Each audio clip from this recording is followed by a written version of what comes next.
Convicciones. Breves miradas a la verdad.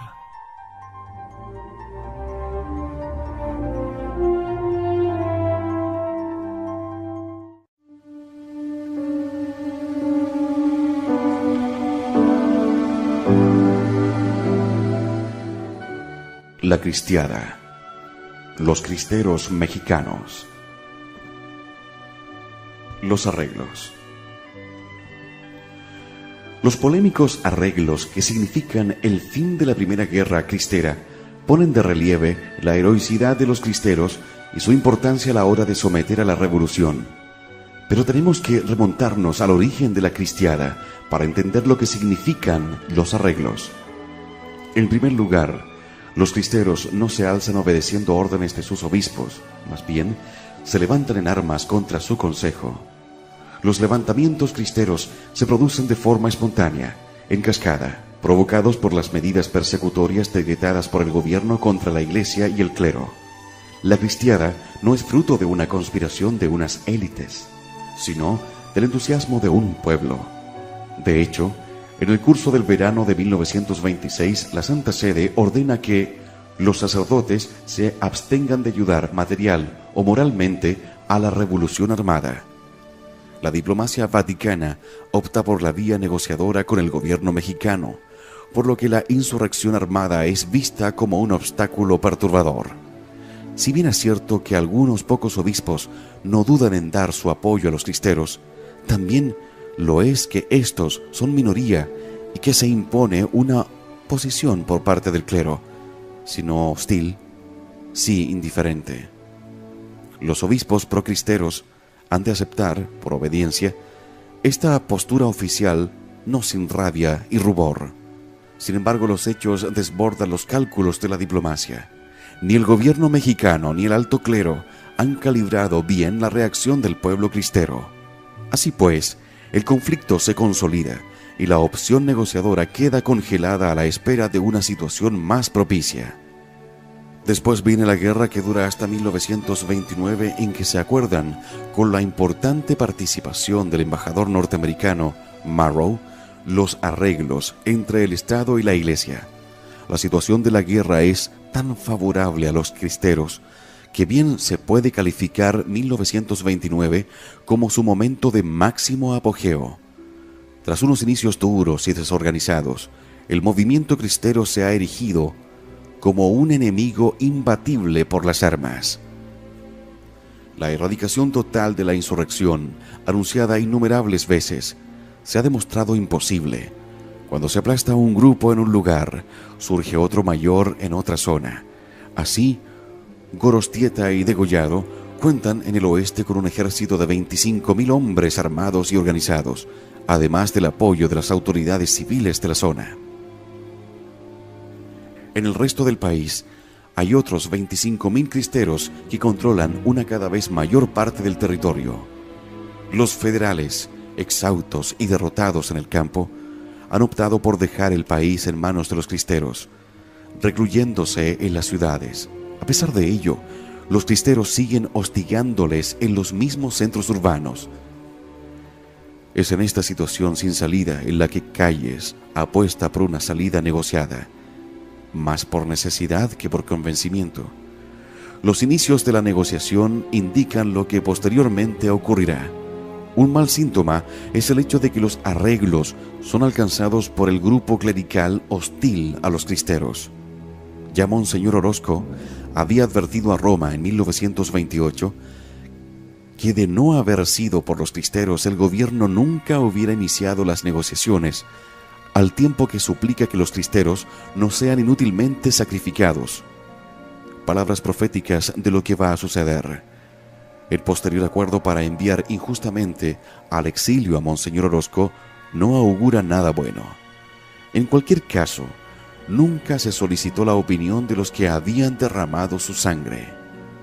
Gorostieta, en su carta a los prelados sobre los arreglos, afirma que no son en verdad los obispos los que pueden con justicia ostentar esta representación, para más adelante solicitar de ellos la fuerza moral que nos haría omnipotentes, apelando a la sangre de más de 200 sacerdotes asesinados por nuestros enemigos. Finalmente llegan los arreglos, y con ellos la alegría desbordada en el pueblo por el restablecimiento del culto, pero también la amargura de los soldados cristeros, que saben que es ahora cuando empieza el último trecho de su ya largo calvario. Gorostieta expresa el estado de ánimo de los soldados.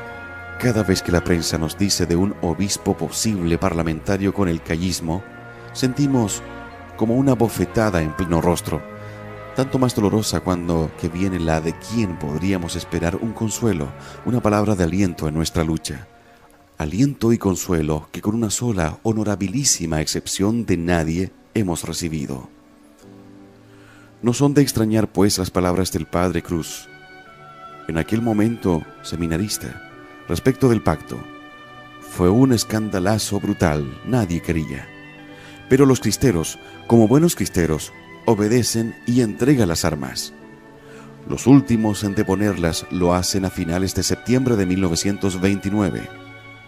Es significativo un carácter singular de la guerra cristera, que la diferencia de otros levantamientos mexicanos, un hecho del que da testimonio el agregado militar norteamericano en México. Se esperaba que, terminada la guerra religiosa, un gran número de cristeros se volverían bandidos. Esto no ocurrió. Los cristeros eran, además de buenos soldados, mejores cristianos. Sin embargo, pronto los cristeros comprueban que la jerarquía eclesiástica ha realizado un mal negocio. Los cristeros van a sufrir una persecución. En 1932, el Papa condena en la Acerba Animi la reanudación de la persecución y la violación de los acuerdos de 1929. La persecución no sorprende a los cristeros.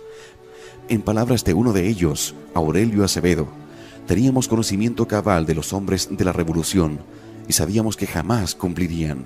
Como no cumplieron, uno solo de los procedimientos que, según parece, hicieron a los prelados. Para los cristeros, el modus vivendi se transforma en modus muriendi. Una vez desarmados, el gobierno inicia el asesinato sistemático y premeditado de los cristeros. Ya integrados a la vida civil, la carnicería selectiva prosigue durante varios años y la mayoría de los jefes cristeros caen asesinados. No se libran tampoco los simples soldados, lo que deja este macabro recuento en unas 1.500 víctimas. Mueren así más cristeros tras la firma de los arreglos que durante los 3 años de guerra abierta. El fracaso de los arreglos, con la perspectiva que nos da el tiempo, es evidente, sencillamente porque el gobierno no cumple sus promesas, tal y como los cristeros habían advertido. La miopía, o algo peor, de algunos queda de manifiesto en las declaraciones tras la firma de los arreglos. Monseñor Guízar llega a saludar en Portes Hill a un nuevo Constantino. La Liga, con la amargura de quien observa la realidad, no duda en recurrir a una dura cita de Monseñor Ketteler. Las más sangrientas persecuciones han causado menos daño a la Iglesia que el servilismo cortesano de los obispos.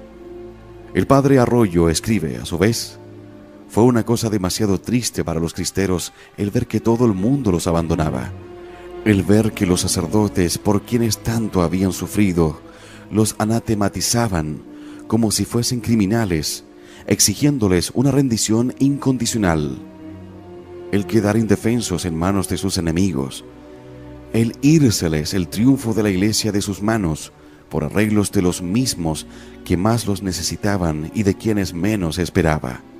En esos días tuvieron los jefes que luchar con toda su virilidad cristera. Las consecuencias de los arreglos son graves. Además de las muertes y de la continuación de la persecución religiosa, el arzobispo de Durango, Monseñor González Valencia, responde a Roma en 1932 acerca del cuadro de la situación, afirmando lo siguiente: juzgo que se ha perdido por completo entre los católicos mexicanos la tradicional estima de los obispos.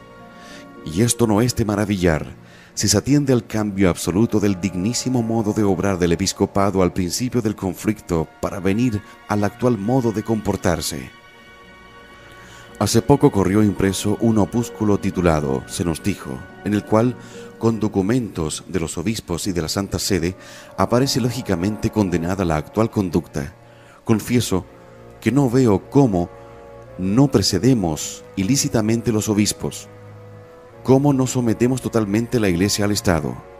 El escándalo entre el clero y el pueblo es grave y puede temerse con seriedad que sobrevenga un cisma o que muchos pierdan la fe.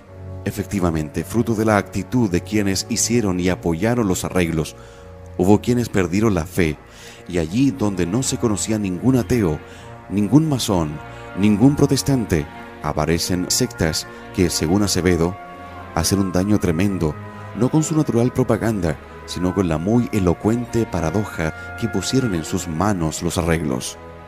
Ya lo ven, ustedes que adoraban y creían en sus obispos, el pago que les dieron. Mientras ustedes se batían ellos en sus buenos palacios en el extranjero, y cuando les pareció mejor, les quitaron la bandera que ellos mismos habían abandonado y se acomodaron dejándolos con un palmo de narices. Pero si los arreglos constituyen una cuña para la difusión de las sectas, que perdura hasta nuestros días, frente a ellos se alza el martirio y la actitud de los cristeros, en los que se vuelven a verificar que la sangre de los mártires es semilla de nuevos cristianos.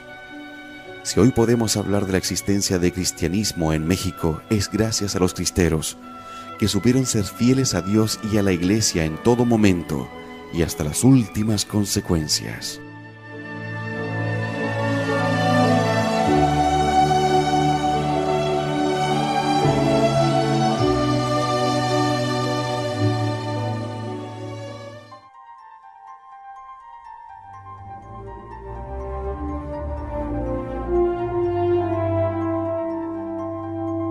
Convicciones.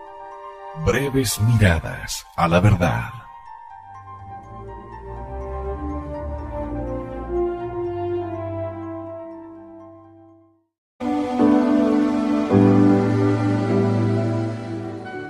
La cristiada.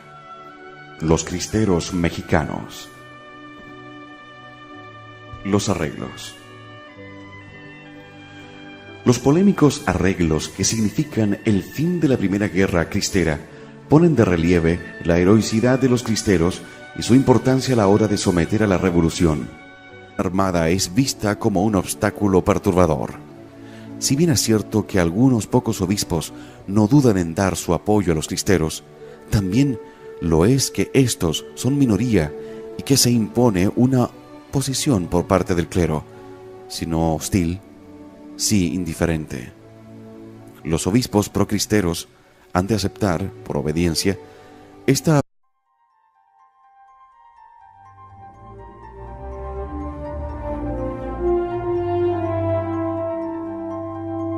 Convicciones. Breves miradas a la verdad.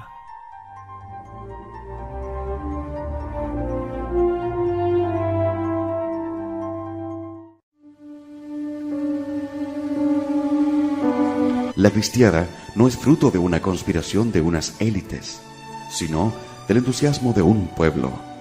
De hecho, en el curso del verano de 1926, la Santa Sede ordena que los sacerdotes se abstengan de ayudar material o moralmente a la revolución armada.